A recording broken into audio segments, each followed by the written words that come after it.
دا دلته یو څوک دا په ټویټر کې فکر کوم فاطمه شاکر افغان په نوم دا ماته نن میسیجونه کړي وو. په لومړي سر کې ډېرې سپکې سپورې ویلې وې، بیا وروسته ما خبرې چې ورسره وکړې نو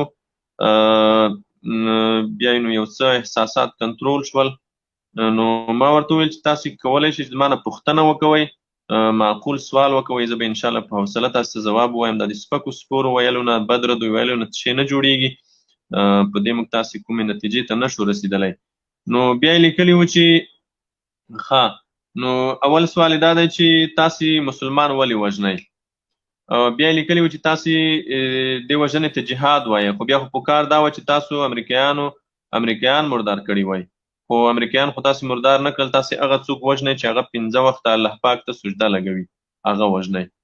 لومړی خبره دا ده، ما هلته لیکلي هم دي ورته، لومړی سوال مې لیکلی وو، دا نور سوالونه بیا لیکلي وو، بیا ما ورته وویل چې زه خو دومره وخت نه لرم چې په لیکلي بڼه دا درته ځواب کړم، زه به په لایف کې دا ځواب کړم یا به هغه ویډیو تاته ولېږم.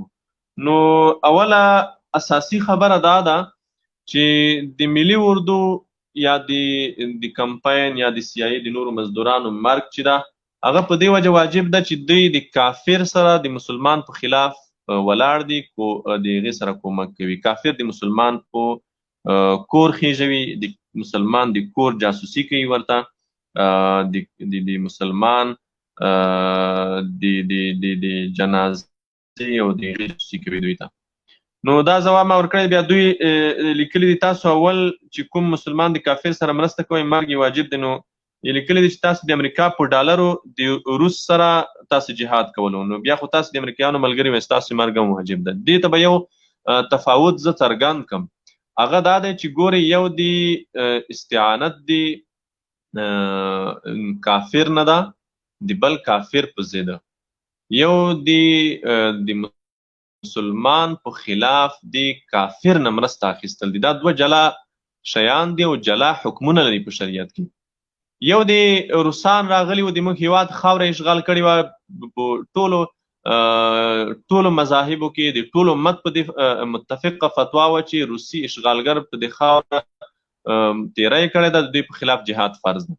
د روسانو په خلاف د امریکایانو نه مرسته اخیستل جایز دي، د یو کافر په خلاف د بل کافر نه مرسته اخیستل جایز دي. د اسلام په تاریخ کې دا تکرار شوي دي. نبی کریم صلی الله علیه وسلم د صفوان ابن امیه نه زغرې اخیستې وي، په یوه جنګ کې د هغې یهودي نه زغرې اخیستې وي، کومک یې ترې اخیستی و. او بیا د سوال د پوښتنه کوله چې غصبا ام عاریه یا رسول الله، دا په غصب غواړي که په سوال غواړي؟ نبی کریم صلی الله علیه وسلم ته فرمایلی و چې عاریه، په سوال غواړم، بیا وروسته بیا درکوم. نو د یو کافر په خلاف د بل کافر نه مرسته اخیستل جایز دي، ولې د مسلمان په خلاف د کافر نه مرسته اخیستل دا سبب د قتل ده، دې سره سړی واجب القتل ګرځي. پرون چې موږ کمونستان وژل، په دې خاطر مو وژل چې روسان یې راوستي وو د افغان په کور یې خېژول، د خپل افغان په کور یې سره روسان خېژول. بیا چې امریکایان یې راوستل، دغه افغان بیا د امریکایانو ملګری شو، امریکایانو ته د خپل افغان د کور جاسوسي کوله، د سره انګریزان د افغان په کور خېژول. د دې افغان مرګ هم په دې وجه واجب دی چې دی سره انګریزان د خپل افغان په کور خېژوي. دې افغان ته موږ وایو چې ته د خپل افغان سره په جنګ یې، که تا چیرې د بل کافر سره جنګ کولی، یا د کوم کافر ملک ته ورغلی وای، یا ستا په خاوره کوم کافر تیری کړی وای، بیا تا د امریکایانو نه مرسته اخیستی، بیا تا ته جایزه وه. خو که ته د خپل افغان په کور چاپه وهې، د سره انګریز دپاره خپل افغان وژنې، په دې وجه ته واجب القتل یې، په دې وجه ستا مرګ روا ده. دا یوه خبره. دویم یې دلته سوال کړی دی چې په جهاد کې حضور فرمایي چې د کافرو به هم بوډاګان نه وژني، ماشومان به نه وژني، زنانه به نه وژني، چې څوک در سره جنګ نه کوي هغه به نه وژني. نو بیا تاسو دا د مسلمانانو وژنه د حضور فرمان منافي نه ده.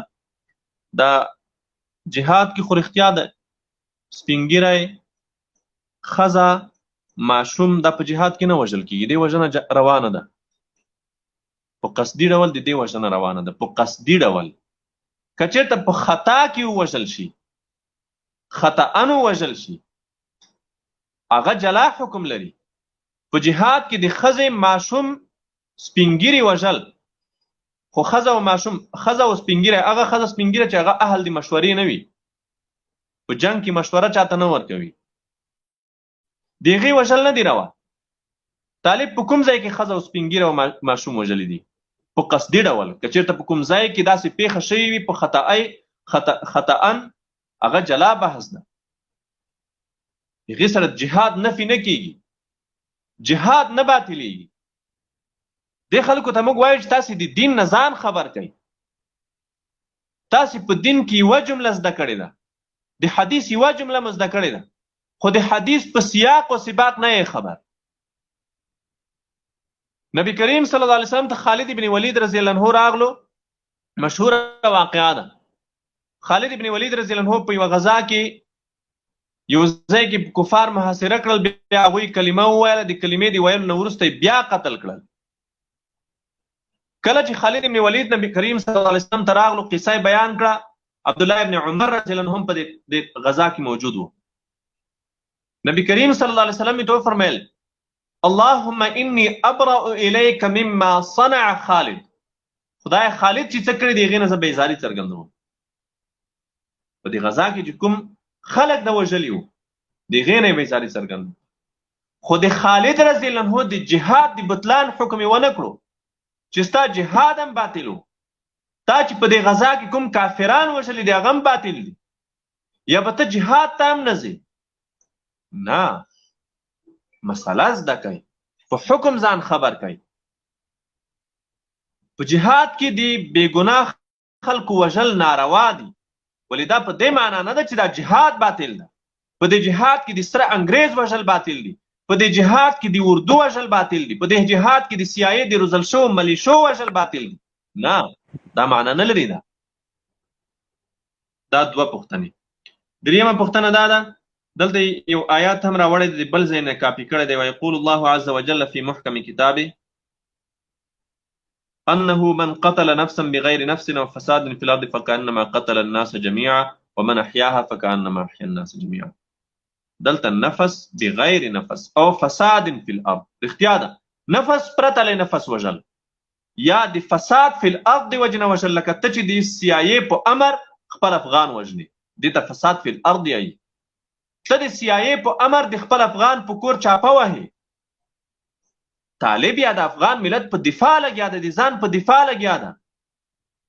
دلته دا خلک داسې فکر کوي دا زموږ نوی نسل د رسنیو داسې جوړ کړی ده، دا زموږ نوی نسل د رسنیو داسې جوړ کړی ده لکه دا 19 کاله چې بالکل ویده وو، دا 4-5 کاله راویښ شوي دي، او دا 4-5 کاله دا جنګ و دا شی روان ده. نه، دا 19 کاله مخکې شروع شوی ده. دلته ملت مجبوره کړل شو. ته وې چې د خلک دی وژل، ته وې چې د CIA دپاره د افغان په کور چاپه وهله، ته وې چې سپین ټوپۍ به چا په سر و زندان ته دی وړو، ته وې چې ګیره به یې زندان ته دی وړو، ته وې چې څوک به جومات ته تلل هغه به د په امریکایانو لاسونه خپې به د پودرل زندان ته پرې، تا به $100-200 پرې واخیستل. نو که فساد فی الارض تا کولو، دلته ملت خپل ځان دفاع کوي.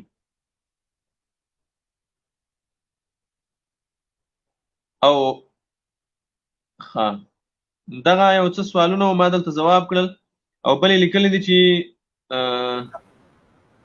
ورځ د قیامت به دوزخ په 3 کسانو. محترم دا د یوه آخري خبره دی وکوم چې دنیا د اواز کې مستور راغله لپاره اوس څنګه شو؟ اواز اوس صحیح ده؟ او صحیح ده.